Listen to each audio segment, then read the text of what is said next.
সবাইকে শুভেচ্ছা জানিয়ে মাছরাঙা দেশের সংবাদে স্বাগত জানাচ্ছি সাবরিনা হাসনাত। দেশের অন্যান্য অঞ্চলের খবরের সঙ্গে আজ থাকছে খুলনা বিভাগের সংবাদ রূপসার তীরে। শুরুতেই গার্ডিয়ান লাইফ ইন্স্যুরেন্স সংবাদ শিরোনাম।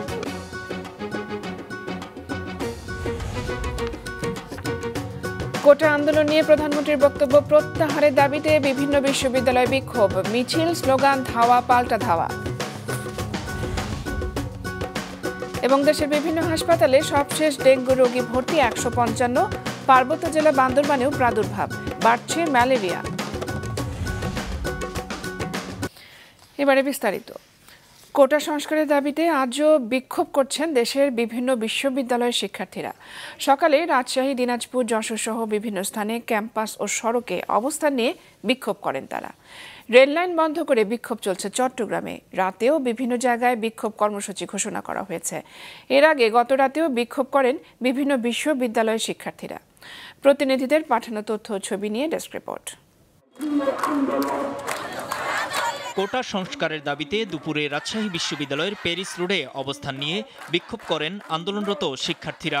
তাদের এই কর্মসূচিতে যোগ দেয় রাজশাহী প্রকৌশল ও প্রযুক্তি বিশ্ববিদ্যালয়, রুয়েটের শিক্ষার্থীরাও।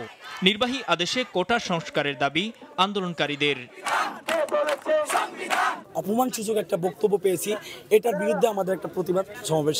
আমরা রাজাকার না, আমরা সবাই এই দেশের মেধাবী ছাত্র, সেটাই আমরা প্রমাণ করার জন্য আজকে এখানে আসছি। দাবি যতদিন মেনে না হবে ততদিন পর্যন্ত আমরা আন্দোলন করে যাব এবং আমাদের আন্দোলন কঠোর থেকে আরো কঠোরতর হবে, এইটাই আমাদের দাবি। এদিকে দিনাজপুরে একইভাবে কর্মসূচি পালন করেছেন হাজী মোহাম্মদ দানেশ বিজ্ঞান ও প্রযুক্তি বিশ্ববিদ্যালয়ের শিক্ষার্থীরা। দুপুরে বিক্ষোভ মিছিল শেষে 10 মাইল মহাসড়ক অবরোধ করেন তারা। এতে বন্ধ হয়ে যায় যান চলাচল। যশোরে বিক্ষোভ কর্মসূচিতে যাওয়ার পথে সরকারি মাইকেল মধুসূদন কলেজের শিক্ষার্থীদের উপর হামলার ঘটনা ঘটে। আন্দোলনকারীদের অভিযোগ, দুপুরে শহরের বকুলতলা মোড় এলাকায় ছাত্রলীগ এই হামলা চালায়। এর আগে যশোর বিজ্ঞান ও প্রযুক্তি বিশ্ববিদ্যালয়, MM কলেজ ও মহিলা কলেজের শিক্ষার্থীরা কোটা সংস্কারের দাবিতে বিক্ষোভ মিছিল ও রাস্তা অবরোধ করে। প্রতিমধ্যে এখানেই ছাত্রলীগের নামধারে 10 থেকে 15 জন আমাদের উপর হামলা করে, হেলমেট নিয়ে এবং ছুরি নিয়ে হামলা করে। একই দাবিতে নীলফামারীতে বিক্ষোভ ও মানববন্ধন হয়েছে। দুপুরে শহরের চৌরঙ্গি মোড়ে মানববন্ধন শেষে মিছিল বের করতে চাইলে তাতে বাধা দেয় পুলিশ। আন্দোলনকারীদের উপর হামলা ও মামলার প্রতিবাদে বিক্ষোভ ও মানববন্ধন হয়েছে গাইবান্ধায়। এর আগে রোববার রাতে ক্যাম্পাসে বিক্ষোভ করে রংপুর, জাহাঙ্গীরনগর, চট্টগ্রাম সহ বিভিন্ন বিশ্ববিদ্যালয়ের শিক্ষার্থীরা। এসব জায়গাতেও হামলার ঘটনা ঘটে বলে অভিযোগ উঠেছে। নূর মোহাম্মদ, মাছরাঙা নিউজ ডেস্ক। চট্টগ্রাম, বরিশাল ও রংপুর থেকে শিক্ষার্থীদের কোটা সংস্কার আন্দোলনের খবর কিছুক্ষণ আগে জানিয়েছেন আমাদের সহকর্মীরা। চট্টগ্রাম বিশ্ববিদ্যালয়ের শিক্ষার্থী রয়েছেন এখানে, এমনটা নয়, বাইরে রয়েছেন। তবে জানিয়ে রাখি, এই যে যারা এখানে আন্দোলন করছে পেছনে, তারা চট্টগ্রাম বিশ্ববিদ্যালয়ের শিক্ষার্থী মূলত, এবং মুহুর্মুহ স্লোগান দিচ্ছেন তারা, যে সবাই কিন্তু বলছেন যে কোটা সংস্কার আন্দোলন সেটি আদায় না হওয়া পর্যন্ত এখান থেকে সরে যাবেন না। এবং যেই স্লোগানগুলো দিচ্ছেন আমরা সেখানে দেখতে পাচ্ছি, তারা একটি দাবি তুলে ধরছেন আজকেও একইভাবে, যে তারা সংস্কার চান। এছাড়া গত রাতে চট্টগ্রাম বিশ্ববিদ্যালয়ে তাদের উপর হামলার একটি ঘটনা ঘটেছে তারা বলছেন, এবং সেই হামলা যারা জড়িত তাদের বিচার দাবি করছেন। কোটা সংস্কারের দাবিতে বেশ কিছুদিন ধরে আন্দোলন চলছে। বরিশাল বিশ্ববিদ্যালয়ের শিক্ষার্থীরাও একই সাথে তারা আন্দোলন করছে। এই বিশ্ববিদ্যালয়ের শিক্ষার্থীদের সাথে বরিশালের যে সরকারি কলেজগুলো রয়েছে তারাও একত্রতা ঘোষণা করে একই সাথে তারা আন্দোলন করছে। বরিশাল বিশ্ববিদ্যালয়ের এই মুহূর্তে যে আন্দোলন চলছে সেটা হচ্ছে বরিশাল বিশ্ববিদ্যালয়ের প্রশাসনিক ভবনের নিচতলায় তারা বিক্ষোভ করছে। তারা জানিয়েছেন যে তারা আন্দোলন করতে চাচ্ছেন না, তারা যে কোনো সময়ে ঘরে ফিরে যেতে চান। যদি তাদের দাবি পূরণ করা হয় তাহলে তারা আনন্দ মিছিল করেই তারা ঘরে ফিরবেন, এবং যতদিন না পর্যন্ত তাদের কোটা সংস্কারের দাবি পূরণ না হয় ততদিন পর্যন্ত তারা এই আন্দোলন চালিয়ে যাবেন বলে জানিয়েছেন এখানকার আন্দোলনরত শিক্ষার্থীরা। প্রধানমন্ত্রীর দেওয়া বক্তব্যকে কেন্দ্র করে রংপুর বেগম রোকেয়া বিশ্ববিদ্যালয়ে কিন্তু উত্তাপ ছড়াচ্ছে। আজ আপনারা দেখতে পাচ্ছেন যে মিছিলটি যাচ্ছে, এই মিছিলটি কিন্তু বিশ্ববিদ্যালয়, রংপুর জেলা এবং মহানগর ছাত্রলীগের একটি মিছিল। তারা কিন্তু কোটা সংস্কার আন্দোলনের যে শিক্ষার্থীরা গতকাল যে বিক্ষোভ মিছিল করেছে মধ্যরাতে, তার প্রতিবাদেই কিন্তু এই বিক্ষোভ মিছিল করছে। ডেঙ্গুতে আক্রান্ত হয়ে রবিবার দেশের বিভিন্ন হাসপাতালে ভর্তি হয়েছেন 155 জন। জানুয়ারি থেকে এ পর্যন্ত ভর্তির সংখ্যা 4566 জন। এদিকে পার্বত্য জেলা বান্দরবানেও হঠাৎই দেখা দিয়েছে রোগের প্রাদুর্ভাব। প্রতিদিনই হাসপাতালে আর বিভিন্ন ক্লিনিকে রক্ত পরীক্ষার পর শনাক্ত হচ্ছে নতুন নতুন ডেঙ্গু রোগী। প্রতিনিধি কৌশিক দাসের পাঠানো তথ্য ছবি নিয়ে ডেস্ক রিপোর্ট। পার্বত্য জেলা বান্দরবানে ম্যালেরিয়ার পাশাপাশি বাড়ছে ডেঙ্গু রোগীর সংখ্যা। কয়েকদিন ধরে হঠাৎ করে সদর হাসপাতালে বাড়ছে ডেঙ্গু রোগী।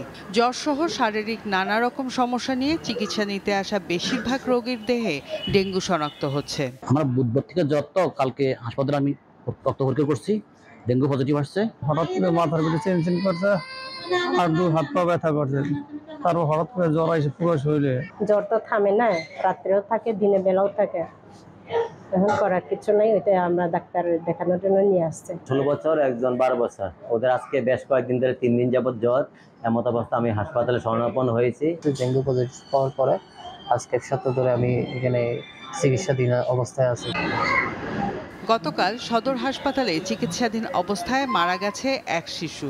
বর্তমানে 100 শয্যা বিশিষ্ট সদর হাসপাতালে 11 জন ডেঙ্গু রোগী ভর্তি রয়েছে। চিকিৎসকরা বলছেন, বর্ষা মৌসুম শুরুর সাথে সাথে ডেঙ্গু রোগীর সংখ্যা বাড়ছে, যা আরও বেড়ে যাওয়ার আশঙ্কা রয়েছে। স্বাস্থ্য বিভাগের কার্যক্রম, আমাদের প্রত্যেকটা হাসপাতাল তো আমাদের চিকিৎসা দেওয়ার জন্য আমরা রেডি, এটা আমাদের পক্ষ থেকে। আর আমাদের পৌরসভা আছে, স্থানীয় জনপ্রতিনিধি আছে, ওনাদেরকে নিয়ে প্রচারণা, জনসচেতনমূলক কাজ যেগুলি আছে, অ্যাওয়ারনেস বিল্ডিং, সেগুলি আমরা চালিয়ে যাচ্ছি রোগ প্রতিরোধ করার জন্য। আমাদের পর্যাপ্ত কিট প্লাস চিকিৎসা সামগ্রী যা যা দরকার, আমাদের কোথাও কোনো শর্টেজ নেই। বান্দরবান সিভিল সার্জন কার্যালয়ের তথ্য মতে চলতি বছর 14 জুলাই পর্যন্ত 77 জন ডেঙ্গু রোগে আক্রান্ত হয়ে সদর হাসপাতালে চিকিৎসা নিয়েছে। মাছরাঙা, নিউজ ডেস্ক। এবারে খুলনা বিভাগের সংবাদ রূপসার তীরে।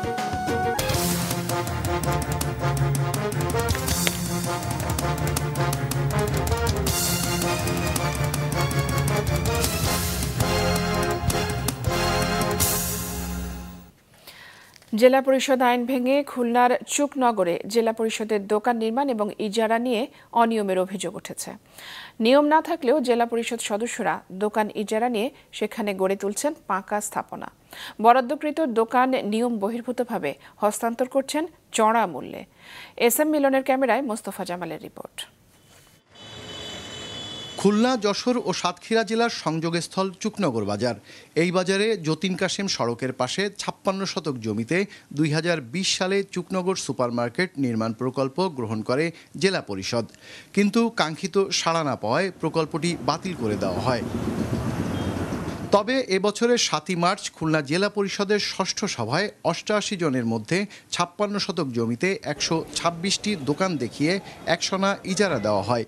এই ইজারা ও দোকান নির্মাণে অনিয়ম উঠে এসেছে ইজারা গ্রহীতাদের কথাতেই।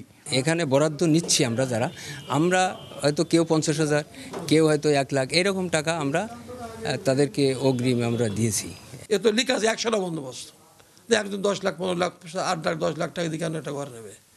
তা এটা লুটপাশা আর কিছু, নিয়মটা কি? জেলা পরিষদের বিধি অনুযায়ী একসনা ইজারা দেওয়া স্থানে পাকা দালান করার নিয়ম নেই জেলা পরিষদের সদস্য ও কর্মকর্তা কর্মচারীদের মধ্যে জমি ইজারার। কিন্তু নিয়মের তোয়াক্কা না করেই জেলা পরিষদের 11 জন জনপ্রতিনিধি নিয়েছেন দোকান বরাদ্দ। আরও 11 জন আবেদনকারীকে আইন লঙ্ঘন করে বরাদ্দ দেওয়া হয়েছে 2টি করে দোকান। আইনের বিধান লঙ্ঘন হয়েছে অনেকটা জায়গায়। একটা হচ্ছে যে এখানে জেলা পরিষদে যারা নির্বাচিত জনপ্রতিনিধি আছেন, তারা জেলা পরিষদের কোনো রকমের আইনমূলক অথবা জেলা পরিষদের কোনো সম্পদ থেকে কোনো সুবিধা নিতে পারবেন না। কিন্তু এখানে দেখা যাচ্ছে যে জেলা পরিষদের নির্বাচিত প্রতিনিধি যারা সদস্য তারা সেখানে জায়গা বরাদ্দ নিয়েছেন। দ্বিতীয়ত হচ্ছে যে একেবারে স্পষ্ট আইনে বলা আছে যে কোনো স্থায়ী অবকাঠামো করা যাবে না, পাকা ভবন ছাদ তো আরও অনেক পরের কথা। ফলে এখানে স্পষ্টত আইনের লঙ্ঘন হয়েছে এবং এটা একটা ইন্টেনশনাল ক্রাইম। আইন লঙ্ঘন করে আর্থিক সুবিধা নিয়ে দোকান বরাদ্দের অভিযোগ উঠেছে জেলা পরিষদের প্রশাসনিক কর্মকর্তার বিরুদ্ধেও। তবে তার দাবি সবকিছুই হয়েছে আইন মেনে। অন্যদিকে প্রধান নির্বাহী কর্মকর্তা বলছেন ভিন্ন কথা। বিধি মোতাবেক হয়েছে, আমরা বিধিবিধান অনুসরণ করে দিয়েছি। ওরা ওখানে স্ট্রাকচার করেনি, ওরা যা করেছে আমাদের লোকজন তো মাঝে মাঝে গেছে, ওরা ইট বিছাই ওর পরে একটা ঢালাই দিয়ে ওর পরে দেয়াল তুলছে। সে লিজ নিয়ে ওখানে স্থায়ী অবকাঠামো নির্মাণ করা হচ্ছে। জেলা পরিষদের বিধি অনুযায়ী স্থায়ী অবকাঠামো নির্মাণের কোনো সুযোগ নাই। তা আমরা একটা অভিযোগ পেয়েছি, লিখিত অভিযোগ। তার প্রেক্ষিতে একটি তদন্ত আমাদের সার্ভেয়ারকে নিয়োগ দেওয়া হয়েছে যে ওখানে বাস্তবে কী ঘটনা ঘটছে সেটি দেখে একটি সচিত্র প্রতিবেদন দেওয়ার জন্য। সরকারি বিধি মোতাবেক 106 থেকে 142 বর্গফুট দোকানের ইজারা মূল্য 7 থেকে 10,000 টাকা।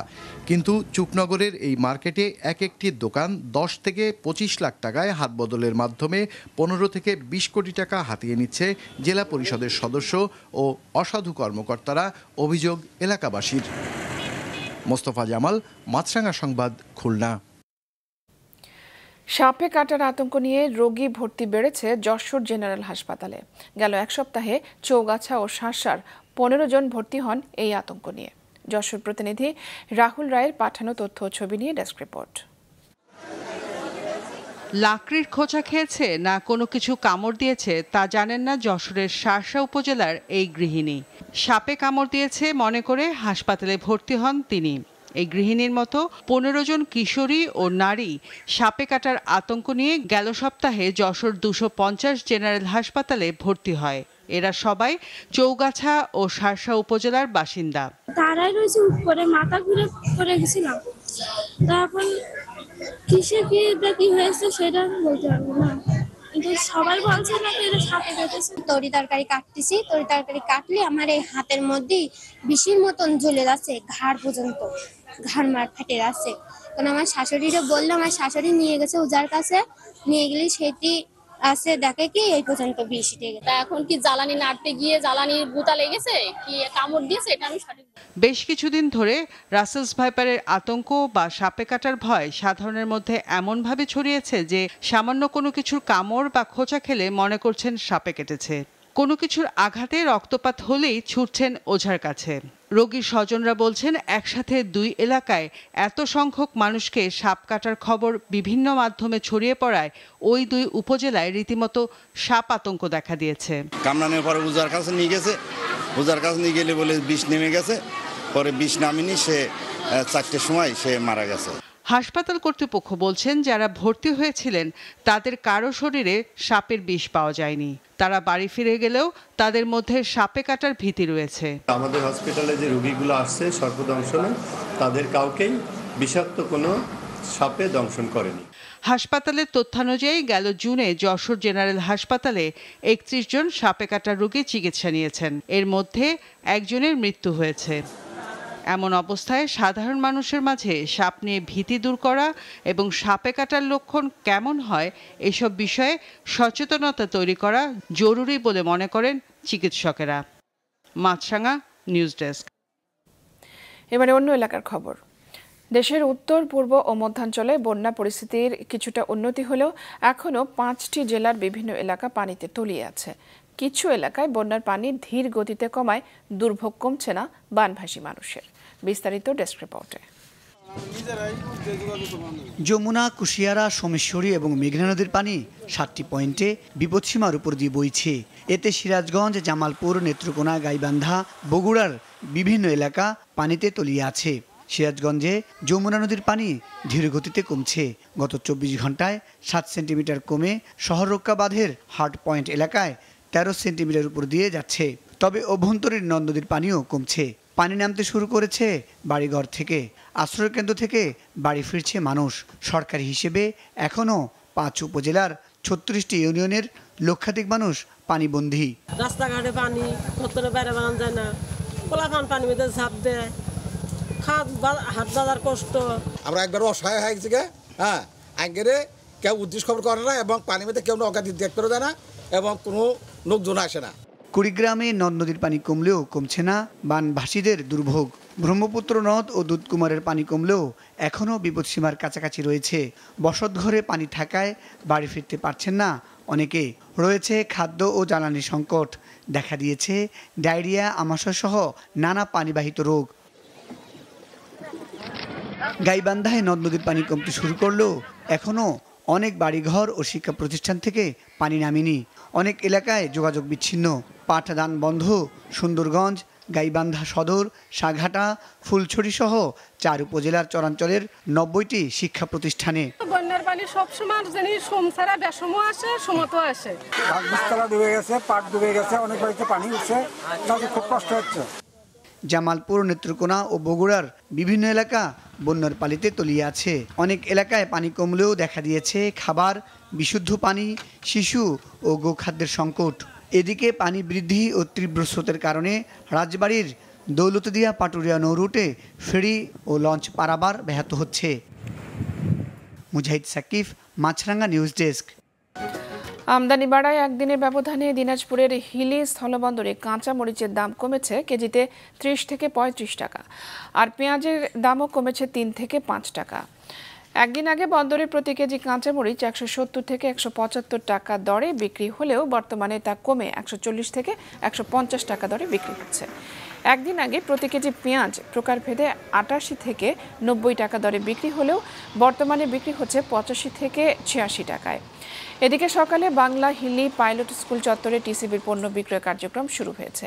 কম দামে পণ্য পেয়ে খুশি কার্ডধারীরা। অন্যদিকে মানিকগঞ্জে নিয়ন্ত্রণহীন কাঁচামরিচে ও পেঁয়াজের বাজার। আমদানি করা কাঁচামরিচ গতকাল বিক্রি হয়েছে 400 টাকা কেজি দরে। সিলেটের কোম্পানিগঞ্জ সীমান্তে ভারতীয় খাসিয়াদের গুলিতে 2 বাংলাদেশি নিহত হয়েছেন। এই ঘটনায় গুরুতর আহত হয়েছেন আরও একজন। রবিবার সন্ধ্যায় নাজিরের গাঁও কাওয়ারটুক 1253 পিলারের ওপারে ঘটে এই ঘটনা। বিজিবির কালাইরাগ বিওপির ক্যাম্প কমান্ডার এবং মিডিয়া উইং জানান, মরদেহ এখনও হস্তান্তর করেনি ভারতীয় সীমান্তরক্ষীরা। এদিকে সীমান্তে হত্যা, নারী ও শিশু পাচার এবং মাদক চোরাচালান বন্ধ সহ বিভিন্ন বিষয় নিয়ে সেক্টর কমান্ডার পর্যায়ে আলোচনা করতে দিনাজপুরের হিলি সীমান্ত দিয়ে ভারতে গেছেন বর্ডার গার্ড বাংলাদেশ বিজিবির একটি প্রতিনিধি দল। পটুয়াখালীতে উল্টো রথ টানার মধ্য দিয়ে শেষ হয় 9 দিনের রথযাত্রা উৎসব। দুপুরে কলাপাড়ায় শ্রী শ্রী জগন্নাথ নাট মন্দির থেকে বের হয় শোভাযাত্রা। শহরের প্রধান সড়ক ঘুরে শোভাযাত্রাটি একই স্থানে শেষ হয়। যশোর সহ সারা দেশে ধর্মীয় রীতিনীতির মধ্য দিয়ে শেষ হয়েছে উল্টো রথযাত্রা। উল্টো রথে জগন্নাথ দেব আজ মাসির বাড়ি থেকে আপন আলোয় ফিরবেন। বিশ্ব শান্তির উদ্দেশ্যে সনাতন ধর্মাবলম্বীরা এই উৎসব পালন করেন। চট্টগ্রামের শাহ আমানত আন্তর্জাতিক বিমানবন্দরে মাদক সহ এক বিদেশি নাগরিককে আটক করা হয়েছে। সকাল 10:30টার দিকে স্টেলিয়া সান্তাই নামের বাহমার ওই নাগরিকের ব্যাগেজ তল্লাশি করে একটি ইউপিএস এর ভিতর থেকে 3.9 কেজি কোকেন পাওয়া যায়। ওই যাত্রী গত 12 জুলাই এমিরেটসের ফ্লাইটে ব্রাজিলের সাও পাওলো থেকে রওনা দিয়ে দুবাই ট্রানজিট হয়ে ফ্লাই দুবাইয়ে 13 জুলাই শাহ আমানত আন্তর্জাতিক বিমানবন্দরে আসেন। তখন থেকেই তিনি এয়ারপোর্ট সিকিউরিটি, এপিবিএন এবং ইন্টেলিজেন্সের নজরদারিতে ছিলেন, কিন্তু সেদিন ব্যাগেজ নেননি তিনি। আজ ব্যাগেজ রিসিভ করতে আসেন, তার বিরুদ্ধে আইনানুগ ব্যবস্থা নেওয়া হচ্ছে। ব্রাহ্মণবাড়িয়ার বিজয়নগরে মোবাইল চুরির অপবাদে এক গৃহবধূর উপর অমানবিক নির্যাতন চালিয়েছে বর্তমান ও সাবেক ইউপি সদস্যসহ কয়েকজন। এই ঘটনায় 2 জনকে গ্রেফতার করেছে পুলিশ। প্রতিনিধি আশেক মান্নান হিমেলের পাঠানো তথ্য ছবি নিয়ে ডেস্ক রিপোর্ট। মোবাইল চুরির অপবাদ দিয়ে যারা এই নির্যাতন চালাচ্ছেন তাদের একজন ইউনিয়ন পরিষদের বর্তমান সদস্য, অন্যজন সাবেক। পাশাপাশি নির্যাতিতার শরীরে ঢালা হচ্ছে গরম পানি। নিজ বাড়ি থেকে ডেকে নিয়ে ব্রাহ্মণবাড়িয়ার বিজয়নগর উপজেলার মহেশপুর গ্রামে এভাবেই নির্যাতন চালানো হয় ওই গ্রামের চৌকিদার মহরত আলীর স্ত্রী শারমিনকে। শারমিন জানান, প্রথমে মুখে কাপড় বেঁধে লাঠি দিয়ে মারধর করে বিষ্ণুপুর ইউনিয়নের 6 নম্বর ওয়ার্ডের ইউপি সদস্য ইসহাক মিয়া। এ সময় তার সাথে ছিলেন 8 নম্বর ওয়ার্ডের সাবেক ইউপি সদস্য আবুল হোসেন সহ বেশ কয়েকজন। তার কোনো কথাই শোনা হয়নি এ সময়। ইসহাক নাম্বারে আমার মুখে গামছা বাইন্দা গরম পানি আন গরম পানি পরে হুসুনি আমার হাতের মাঝে জাতাদা ধরছে, জাতাদা ধরে ধীরে যতক্ষণ গরম পানি ডালতারস। আমার এখানে কেউ নাই, আমি ছোট ছোট 5টা বাচ্চা, আমার এখানে আপন বলতে কেউ নেই। কয়দিন বাদে ইসহাক নাম্বার আমার এরকম সমস্যা করে। এটা বিচার তো চাই, বিচার চাই, এটা মার চেহারা বিচার চাই। আমিও ছিলাম না সময় বাড়িতে, আমি ছিলাম বিজয়নগর হাজিরা দিতে গেছিলাম, আমি গ্রাম পুলিশের চাকরি করি, আমি হাজিরা দিতে গেছি, তারপরে তারা সম্বন্ধ করছে, করার পরে আমি বাড়িতে শুনছি। শারমিনের উপর প্রকাশ্যে এমন নির্যাতনের ঘটনা ঠেকাতেও এগিয়ে আসেনি কেউ। তবে ঘটনার নিন্দা জানিয়েছেন এলাকাবাসী। মহিলারা মারতে পারে না, মহিলারা পুরুষ মারছে, মারাটা অন্যায়। এই নির্যাতন থেকে রেহাই দেওয়ার জন্য তাদেরকে শক্ত হাতে তাদের আইন শৃঙ্খলা আওতায় নিয়ে এসে তাদের বিচার করা উচিত। শারমিনকে নির্যাতনের ভিডিও সামাজিক যোগাযোগ মাধ্যমে ছড়িয়ে পড়ে। এ ঘটনায় বর্তমান ও সাবেক 2 ইউপি সদস্য সহ 4 জনের নাম উল্লেখ করে ও অজ্ঞাত আরও 4 জনকে আসামি করে ব্রাহ্মণবাড়িয়ার বিজয়নগর থানায় একটি মামলা করেছেন শারমিন। এরই মধ্যে সাবেক ও বর্তমান 2 ইউপি সদস্যকে গ্রেফতার করেছে পুলিশ। গ্রেফতারকৃত যে মেম্বার আছেন তারা দীর্ঘদিন যাবৎ মহিলাকে নানানভাবে নানান ছলনায় কুপ্রস্তাব দিয়ে আসছিল। মহিলা রাজি না হয় তাকে সুযোগ মতো বা একটা ঘটনার প্রেক্ষিতে বা কোনো একটা ছুতা ধরে তাকে উক্ত ঘটনাটা ঘটিয়েছে বলে আমরা ধারণা করছি। আর চেয়ারম্যানের বিষয়টা মহিলা কোনো অভিযোগ করেনি, আর এটা তদন্তাধীন। এর পিছনে আরো কারো উস্কানি বা কারো হাত আছে কিনা আমরা এই মুহূর্তে বলতে পারছি না, আমরা তদন্তপূর্বক ব্যবস্থা নেওয়া হবে।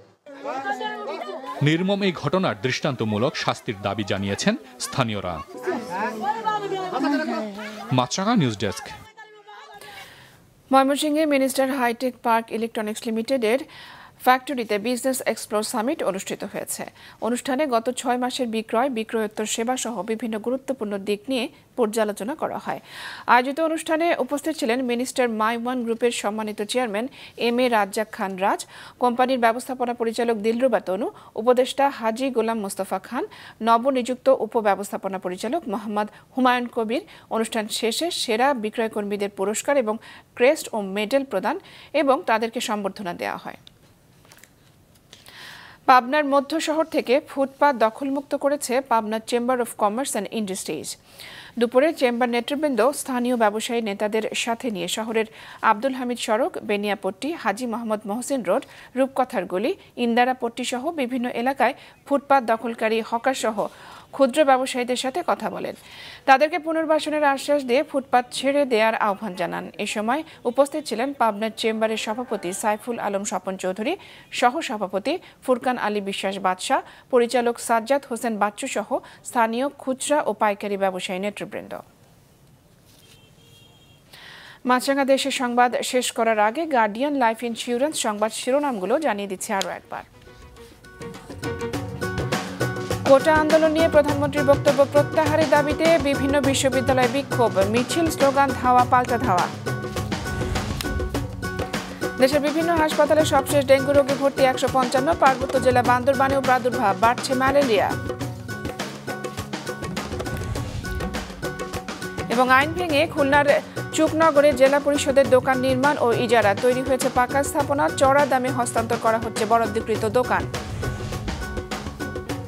এই ছিল এখনকার মতো। ফেসবুকে আপডেট পেতে ভিজিট করুন মাছরাঙা টেলিভিশনের পেজে। ইউটিউব চ্যানেলেও দেখতে পারেন আমাদের সংবাদ, প্রতিবেদন ও অনুষ্ঠানে।